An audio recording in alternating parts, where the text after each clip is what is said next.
आज हम पढ़ने वाले हैं अकाउंटेंसी क्लास 12th टर्म 2 में आने वाला चैप्टर है। थर्ड बुक का है हमारा एनालिसिस ऑफ फाइनेंशियल स्टेटमेंट वाली जो बुक है वो वाला है हमारे बुक का ये चैप्टर है। कैश फ्लो स्टेटमेंट काफ़ी इम्पोर्टेंट है और मोस्ट ऑफ द प्रॉब्लम्स इसी में फेस करने को हमें मिलती हैं। कैश फ्लो स्टेटमेंट का जो बेसिकली मतलब है वो क्या होता है, जो स्टेटमेंट हमारा कैश का फ्लो बता रही है, कैश का फ्लो बता रही है। अब वो कैश का फ्लो दोनों तरीके से हो सकता है, या तो कैश का इनफ्लो हो रहा है या कैश का आउटफ्लो हो रहा है, कुछ भी हो सकता है। ये स्टेटमेंट दोनों को बताएगी। ठीक, अब ये जो हम इस चैप्टर में पढ़ेंगे वो ये पढ़ने वाले हैं। सबसे पहला जो हम ये पढ़ने वाले हैं एक्टिविटीज़ के बारे में। ठीक है, इस चैप्टर में हम मेनली 3 एक्टिविटीज़ के बारे में पढ़ेंगे। पहली है हमारी ऑपरेटिंग एक्टिविटीज़, दूसरी है हमारी इन्वेस्टिंग एक्टिविटीज़, तीसरी है हमारी फाइनेंसिंग एक्टिविटीज़। पहली ऑपरेटिंग, दूसरी इन्वेस्टिंग एंड तीसरी हमारी क्या है, फाइनेंसिंग एक्टिविटीज़। ऑपरेटिंग एक्टिविटीज़ वो एक्टिविटीज़ हैं जो हमारी ऑपरेशन से रिलेटेड होती हैं। ठीक है, वो सारी एक्टिविटीज़ जो हमारी ऑपरेशन से रिलेटेड है, मतलब जो किसी भी बिजनेस में डे टू डे हो रही हैं। यहाँ पे लिख सकते हो कि डे टू डे होने वाली जो भी एक्टिविटीज़ हैं वो हमारी क्या होती हैं, ऑपरेटिंग एक्टिविटीज़ होती हैं। इन्वेस्टिंग ये किससे रिलेटेड होती हैं, हमारी एसेट्स से रिलेटेड होती हैं। ठीक है, इन्वेस्टमेंट्स वगैरह ये हमारी इन्हीं एक्टिविटीज़ में आता है। फाइनेंसिंग मतलब जैसे हमारा शेयर कैपिटल से रिलेटेड जो भी है, एंड जो हमारे लोन्स हैं वो लोन्स, डिबेंचर्स, ठीक है, इन सब से रिलेटेड हमारी क्या, फाइनेंसिंग एक्टिविटीज़। अब हमें अभी क्या पढ़ना है कि हम इन तीनों एक्टिविटीज़ के थ्रू ही हम कैश के फ्लो को समझेंगे। मतलब हमें सबसे पहले पढ़ना है इसमें cash flow from operating activities. Cash का फ्लो किसके थ्रू, ऑपरेटिंग एक्टिविटीज़ के थ्रू। ठीक है, दूसरा हमें पढ़ना है cash flow from investing activities, and third हमें पढ़ना है cash flow from financing activities. तो आज की वीडियो में हम सिर्फ यही डिस्कस करेंगे। मतलब हम कैश फ्लो जो है वो 3 तरीकों से निकाल सकते हैं। ठीक है, पहला हमारा फ्रॉम ऑपरेटिंग एक्टिविटीज़, दूसरा इन्वेस्टिंग एक्टिविटीज़, तीसरा हमारा फाइनेंसिंग एक्टिविटीज़। तो इन 3 मेथड से हम निकाल सकते हैं। तो आज की जो क्लास होगी वो इस फर्स्ट मेथड पे बेस्ड होगी। ठीक है, cash flow from operating activities. Operating activities बताया जो हमारी ऑपरेशन से रिलेटेड होती हैं, मतलब जो भी हमारे बिजनेस में डे टू डे जो भी काम हो रहे हैं, जो भी एक्टिविटीज़ हो रही हैं, उनमें जो खर्चा हो रहा है, जिससे हमारे फ्लो हो रहा है कैश का, वो सब हमारा इन एक्टिविटीज़ में आता है। तो अब हमारा जो टॉपिक है वो है cash flow from operating activities. तो अब हम ये पढ़ रहे थे cash flow from operating activities. अब हम ऑपरेटिंग एक्टिविटीज़ से कैश फ्लो को कैसे कैलकुलेट कर सकते हैं। तो हमें सबसे पहले इसको कैलकुलेट करने के लिए, क्योंकि हम ऑपरेटिंग एक्टिविटीज़ के थ्रू हम कैश फ्लो पढ़ रहे हैं, ठीक है, उससे हम कैश फ्लो कैलकुलेट कर रहे हैं, तो वो कैसे करेंगे, हम 3 स्टेप्स को फॉलो करेंगे। कौन कौन से, सबसे पहले हम कैलकुलेट करेंगे net profit before tax and extra ordinary items. इन सब के बारे में अभी थोड़ी देर में पता लग जाएगा, बस ये स्टेप माइंड में रहना चाहिए कि कोई भी क्वेश्चन अगर हमारा आएगा तो हम कैसे उसको अटेम्प्ट करेंगे। ठीक है, सबसे पहले हमारा है net profit before tax and extra ordinary items, ये हमें कैलकुलेट करना है। देन ये जब कैलकुलेट करके आ जाएगा तो net profit before tax and extra ordinary items हमने कैलकुलेट करा, उसमें हम क्या ऐड करेंगे हम सारे non operating expenses. Non operating expenses वो एक्सपेंसेस होते हैं जो बिजनेस की, मतलब जितनी भी एक्टिविटीज़ हैं उनसे अलग हमें हमारे एक्सपेंसेस इनकर हो रहे हैं, मतलब बिजनेस की सारी एक्टिविटीज़ से उसका कोई भी लेना देना नहीं है। ठीक है, एंड लेस हम क्या करेंगे, नॉन ऑपरेटिंग इनकम्स, मतलब हमें बिजनेस से कोई इनकम नहीं मिल रही, हमारी वो बिजनेस से अलग कोई इनकम है। ठीक, वो हमारी क्या होती है, नॉन ऑपरेटिंग इनकम्स। इनको हम नॉन ऑपरेटिंग एक्सपेंसेस को नॉन कैश एक्सपेंसेस भी बोलते हैं, एंड नॉन ऑपरेटिंग इनकम्स को हम नॉन कैश इनकम्स भी बोलते हैं। अब ये करके net profit before tax and extra ordinary item में ये ऐड करके expenses, operating expenses, non operating, and less करके नॉन ऑपरेटिंग इनकम, हमारा क्या चीज़ आएगी, operating profit before working capital changes, ये आएगी।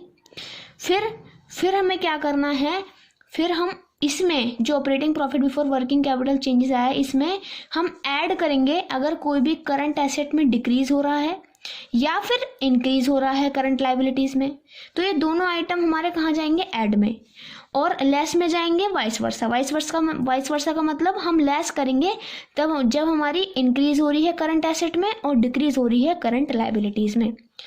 अभी इतना ज़्यादा क्लियर नहीं हुआ होगा, वो क्वेश्चन से क्लियर होगा। और अभी हम ये भी पढ़ने वाले हैं कि हम net profit before tax and extraordinary items कैसे कैलकुलेट करते हैं, ठीक। तो एंड इन सब के बारे में, ये तीनों स्टेप के बारे में अच्छे से हम पढ़ने वाले हैं, ठीक है। ये 3 स्टेप को फॉलो करके हम कैश फ्लो निकाल सकते हैं फ्रॉम ऑपरेटिंग एक्टिविटीज़। तो एक एक करके इन स्टेप्स को विथ क्वेश्चंस विथ एग्जांपल समझेंगे, ठीक है। और कंबाइंड ये पूरे 3 स्टेप जिसमें लगेंगे इसका भी एक क्वेश्चन भी करेंगे। तो हमारा फर्स्ट स्टेप था calculation of net profit before tax and extraordinary items. मतलब हम net profit before tax and extraordinary items हम कैसे कैलकुलेट करते हैं। तो इसके 2 केसेस बन सकते हैं, मतलब किसी भी तरीके से क्वेश्चन आ सकता है, ठीक है। आपके जो शुरुआत के जो प्रैक्टिकल क्वेश्चंस हैं वो इसी पे बेस्ड हैं कि हमें net profit before tax and extraordinary items कैसे निकालना है, तो वो आज हम इसमें सीख लेंगे।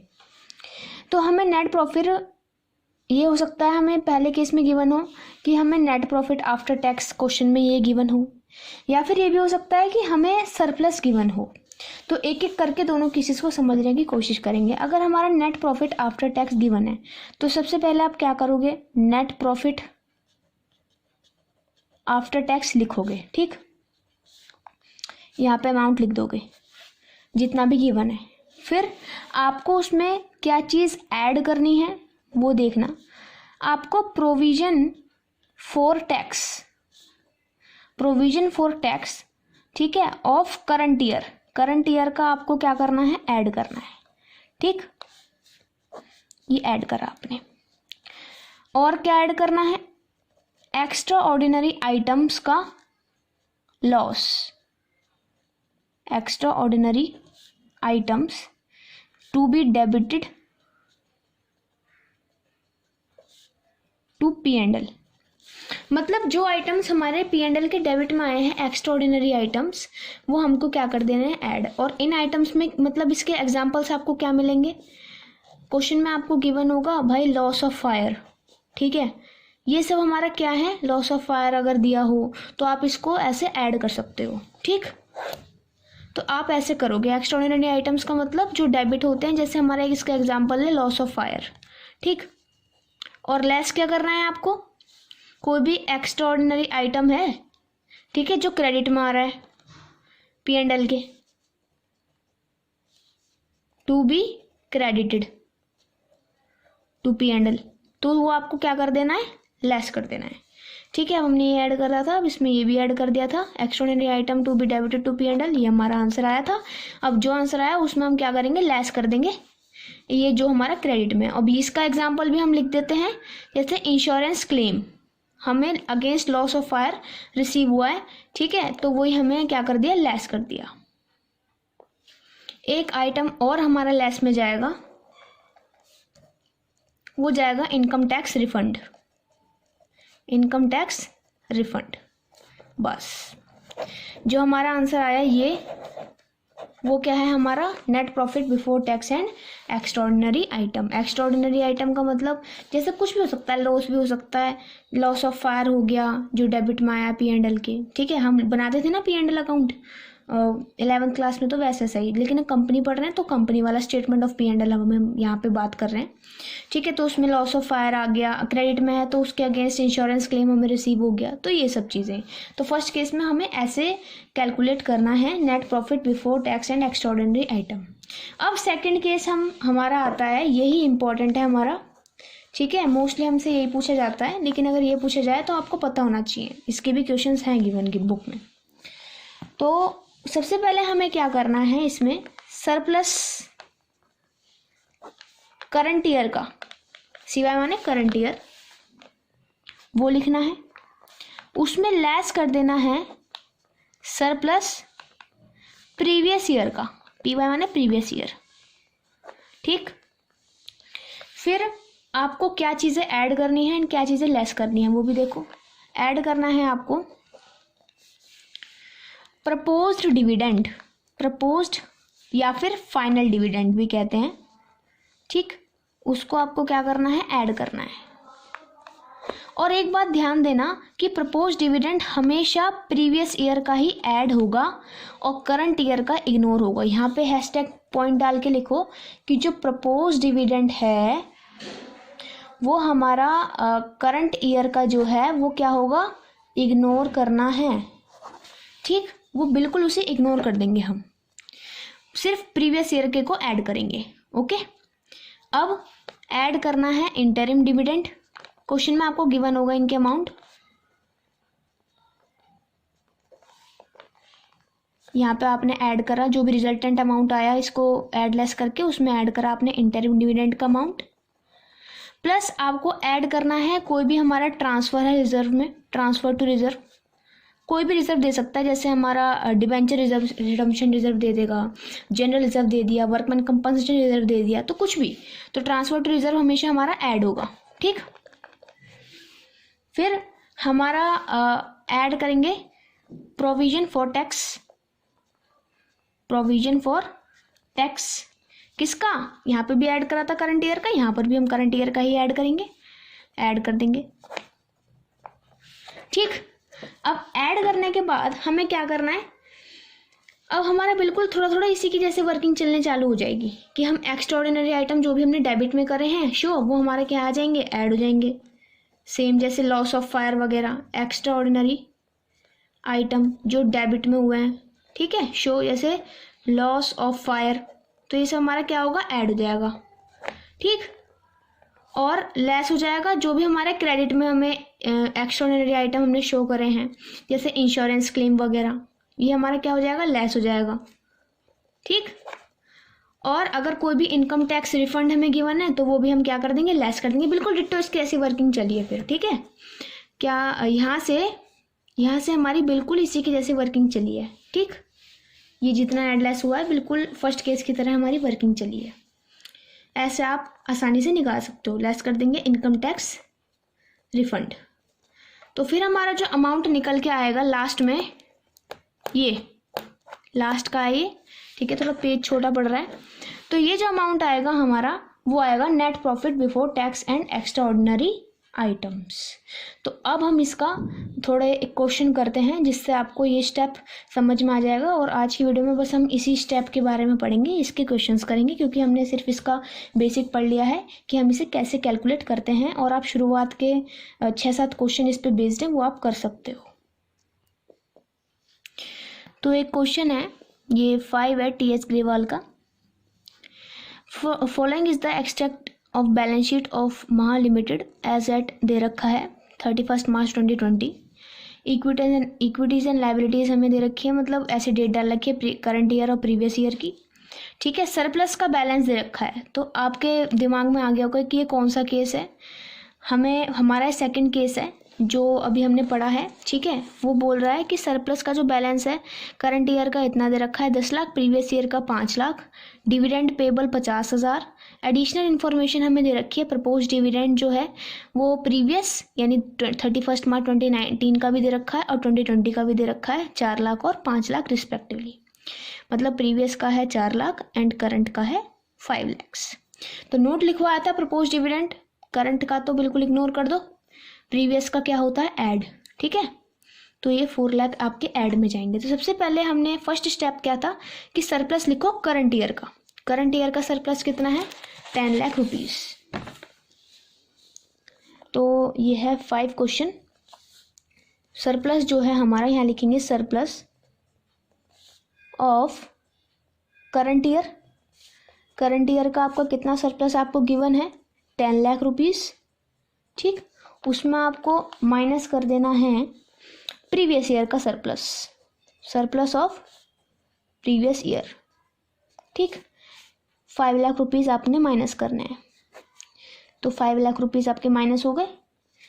डिविडेंड पेबल का यहाँ पर कोई भी रोल नहीं है, क्योंकि जैसे मैंने केस में बताया था उसमें सिर्फ प्रपोज डिविडेंड और इंटरिम डिविडेंड का था, डिविडेंड पेबल का कोई रोल नहीं था, तो हम उसको कुछ भी उसकी ट्रीटमेंट नहीं करेंगे। अब हम क्या, प्रपोज डिविडेंड दे रखा है इस साल का यानी करंट ईयर का 2020 का हम इग्नोर करेंगे, और जो हमारा 31 मार्च 2019 का दे रखा है उसको हम ऐड कर देंगे। यहाँ लिखेंगे add proposed dividend of previous year. ठीक, यहाँ पे चाहो तो डेट भी लिख सकते हो। कितना हमें दे रखा है, 4 लाख। बस सिंपल जो दे रखा था हमने वैसे निकाल दिया। ये हमारा यहाँ पे लिखोगे, यही हमारा आंसर है, net profit before tax and extraordinary item. ठीक, तो ऐसे हमने एक क्वेश्चन करा।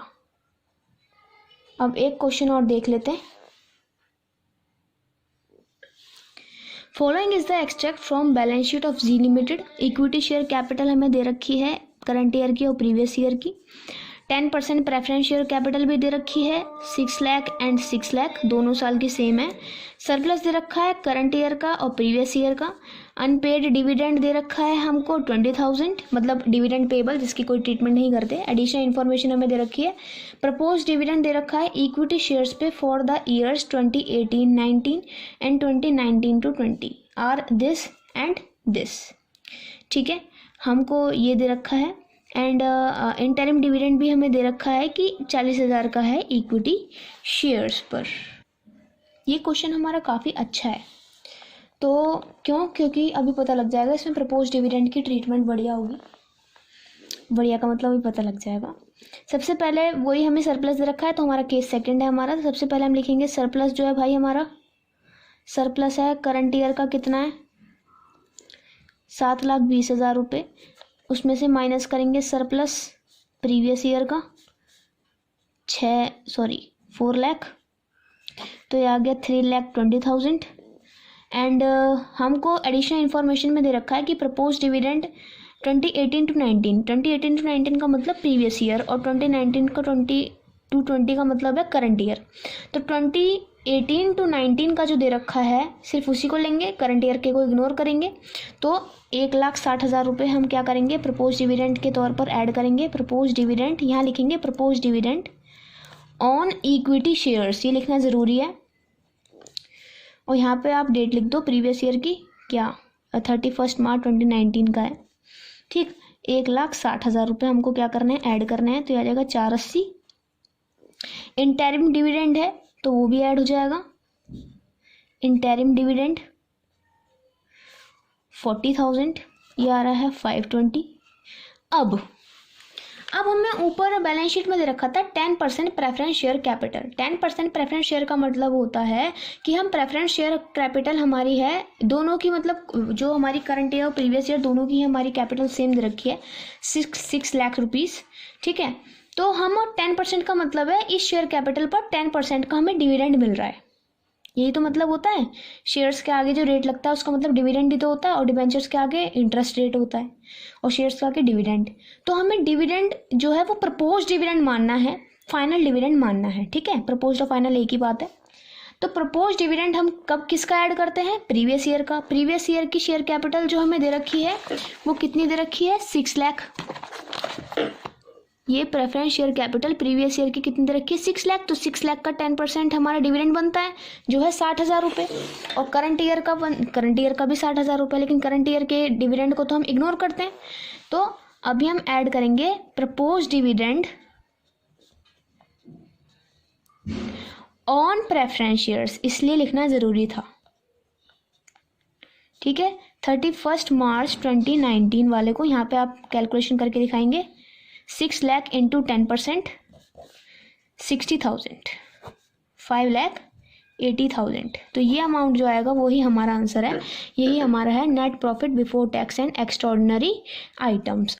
तो होपफुली ये आपको अच्छे से समझ आया होगा, एंड आपके अब मोस्ट ऑफ द क्वेश्चंस इससे रिलेटेड हो जाएंगे। जो फॉर्मेट जो बेस में बताया है, जो केसेस बताए हैं उसके अकॉर्डिंग आप कुछ भी करोगे तो आपका वो हो जाएगा इससे रिलेटेड। तो होपफुली आपको ये समझ में आया होगा। आज की वीडियो में हमने स्टेप 1 कवर करा है, cash flow from operating activities का। ठीक है। एंड आगे की वीडियोस में आगे के स्टेप्स भी हम कवर करेंगे विद क्वेश्चंस।